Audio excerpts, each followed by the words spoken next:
The food eaten billions of times every day was once considered a meal for the poor. Doctors criticized it. The wealthy refused to touch it. And the people who ate it lived in some of Europe's poorest neighborhoods. Yet this simple street food escaped the slums of Naples and spread across the entire world. Today, we're uncovering the surprising origin of pizza. And by the end, you'll discover how one political moment transformed a poor man's meal into a global obsession. Naples in the early 1800s was a city divided by a single brutal line.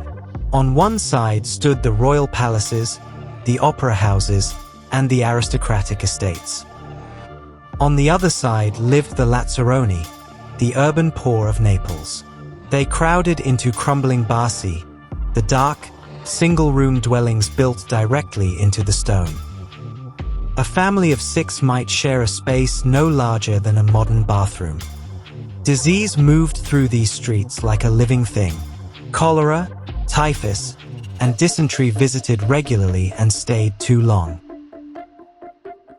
These people had almost nothing, but they needed to eat, cheaply, quickly, and without plates or utensils. And so flatbread emerged as a staple of survival.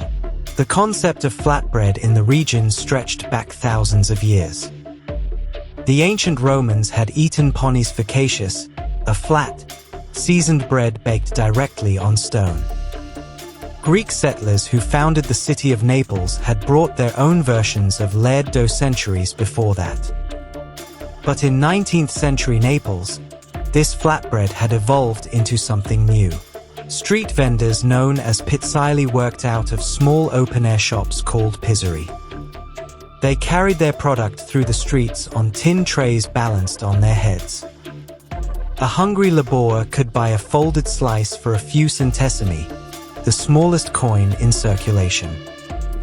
The toppings were whatever was available and affordable: lard, garlic, salt, local cheese, anchovies. The elite of Naples turned their faces away. A French traveler named Alexandre Dumas visited the city in 1835 and described pizza as the food of the desperately poor. He was fascinated, but he was also appalled. What no one imagined, in those narrow streets lined with wood-fired ovens, was that this humble, scorned food was about to change. Everything was about to change. The year was 1889. The Kingdom of Italy was barely 28 years old, and the royal family was still working to win the loyalty of its southern subjects. Queen Margherita of Savoy was traveling through Naples with her husband, King Umberto I. She was curious, refined, and politically aware. She understood that being seen as a queen of the people, not just the aristocracy, mattered. The royal palace at Capodimont sat on the hill above the city. From its windows, the queen could see the sprawling neighborhoods below. She had heard about the famous street food of Naples. This flatbread the poor people loved, and she wanted to try it. Her request went through official channels. The prefect of the royal household sent a formal summons to the most respected pizza maker in Naples. His name was Raffaele Esposito. Esposito ran a small establishment called the Pizzeria di Pietro e Bastacosi, located on the Via Settembre in the heart of the city. He was known across Naples for his skill and for his ambition. He was not a poor street vendor. He was a craftsman who took his work seriously, and he had been waiting for an opportunity exactly like this one. Esposito and his wife, Maria Giovanna Brandi, packed their equipment and made their way to the royal palace. They set up their portable oven inside the palace grounds. Esposito prepared 3 pizzas for the queen. The first was an ancient Neapolitan classic, topped with lard, Cassiocavallo cheese, and basil. The second was covered in cicinielli, the tiny whitebait fish that filled the Bay of Naples. The third pizza was something more deliberate. Esposito chose his toppings with care, not just for flavor, but for meaning. He layered crushed San Marzano tomatoes across the dough. He scattered fresh mozzarella made from the milk of water buffalo in the Campania region. He finished with a handful of fresh green basil leaves. Red, white, green. The colors of the newly unified Italian flag. It was a political statement baked into bread. A southern craftsman, in a city that still resented the northern monarchy, had created something designed to say, "We are one nation." Queen Margherita tasted all three. She chose the third. She loved it. Esposito received a letter from the Queen's household within days. The letter, signed by the Inspector General of the royal household, praised the pizzas and expressed the Queen's particular satisfaction with the third variety. Esposito framed that letter. He hung it in his pizzeria. He renamed the pizza after the Queen who had chosen it. He called it the Pizza Margherita. And with that, the most famous pizza in the world had a name, and a story that the whole country could tell. The royal endorsement changed everything, but not immediately and not without complications. In the years following 1889, pizza remained largely a regional food. It belonged to Naples the way baguettes belong to Paris, essential, local, and not yet ready to travel. But the world was moving, and it was moving directly toward Naples. Between 1880 and 1924, more than 4 million Italians emigrated to the United States.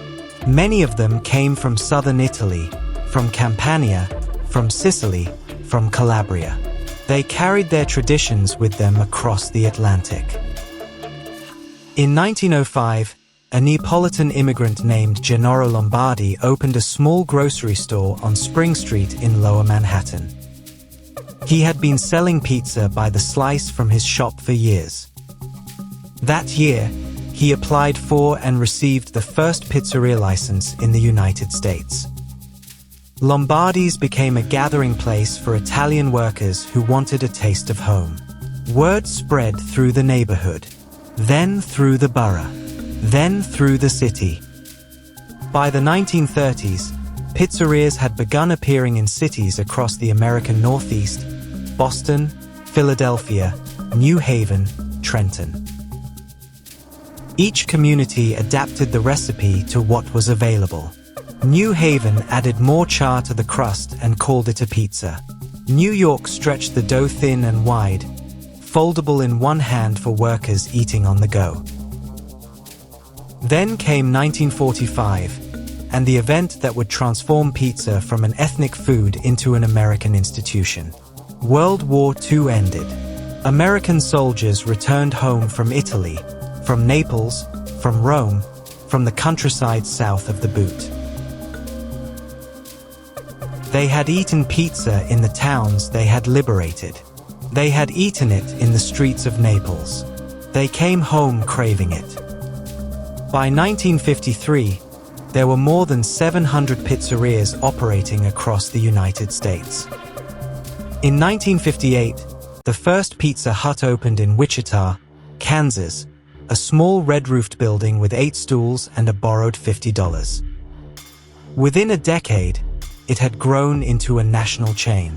Domino's followed in 1960, pioneering delivery to the door.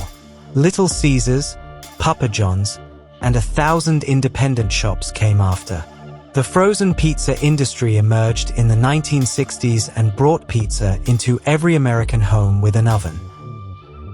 By the end of the 20th century, the food that once fed the poorest people in one of Europe's most desperate cities had become the most commercially successful food product in American history.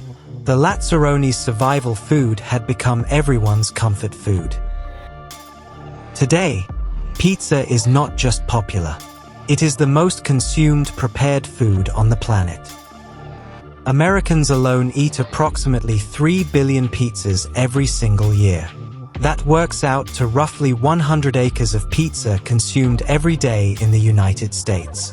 The global pizza industry is valued at over $145 billion annually, and it is still growing. It is eaten on every continent. It has been adapted into thousands of regional variations, from the thin-crust Roman style to the deep-dish Chicago interpretation to the fusion toppings of Japan, where corn and mayonnaise are considered standard. But the impact of pizza goes beyond economics and appetite. In 2017, the art of Neapolitan pizza making, the *pizzaiolo*, was officially inscribed on UNESCO's representative list of the intangible cultural heritage of humanity. The United Nations recognized that what happens in a Neapolitan pizzeria is not just cooking. It is a cultural practice that connects communities, preserves identity, and carries the memory of a people. And somewhere underneath all of it, beneath the delivery apps and the frozen boxes and the franchise empires, the story of the Pizza Margherita still lives. A queen sat in a palace above the city of Naples.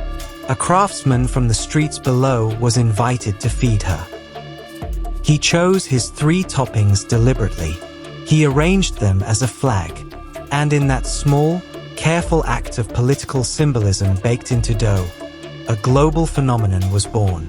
The poor man's bread became the world's food. Here is what most people never think about.